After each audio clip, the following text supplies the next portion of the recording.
புதுசா இந்தியாவுக்கு எதுவும் கண்டுபிடிப்பு கண்டுபிடிக்கல. அவர் ஐஐடி பையன் ஒரு சின்ன காப்புரிமை வாங்குறது கிடையாதுங்க. இந்தியாவில் இருக்கிற அத்தனை ஐஐடி சேர்த்து சொல்றேன், நாட் ஜஸ்ட் சென்னை. அப்ப வன்னியர், முதலியார், கோனார், அகமுடையார்லாம் உள்ளே போக முடியாது. யாரும் போக முடியாது, அவன் தான் இருக்கிறான். அதான் அவங்களுக்கு மட்டும் தான் அந்த அறிவு இருக்கு. கோட்டால வந்து உங்களுக்கு கிடைக்காது. நாங்க ஏமாந்துட்டாங்க, இவன்லாம் பெரிய படிப்பாளி நினைச்சிட்டோம். அப்புறம் தான் தெரிஞ்சது அவன் ஒண்ணுமே பண்ணதில்லை. தேர் contribution to India is nothing. இல்லைங்க, முதலியார், அகமுடையார், பட்டியல் சமூகத்தை சேர்ந்தவங்க போனா சூசைட் பண்ணிக்கிறாங்க. அந்த பசங்க வெளியே ஓடி வந்து தெரியாம போச்சுங்க.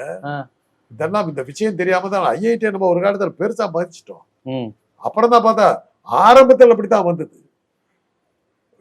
ஹை கிளாஸ் குவாலிஃபிகேஷன் பண்ணாங்க. அமெரிக்காவுக்கு போன போற அவன் தான் போனான். இன்னைக்கு நம்ம பசங்க அவனோட அதிகமா போயிட்டாங்க.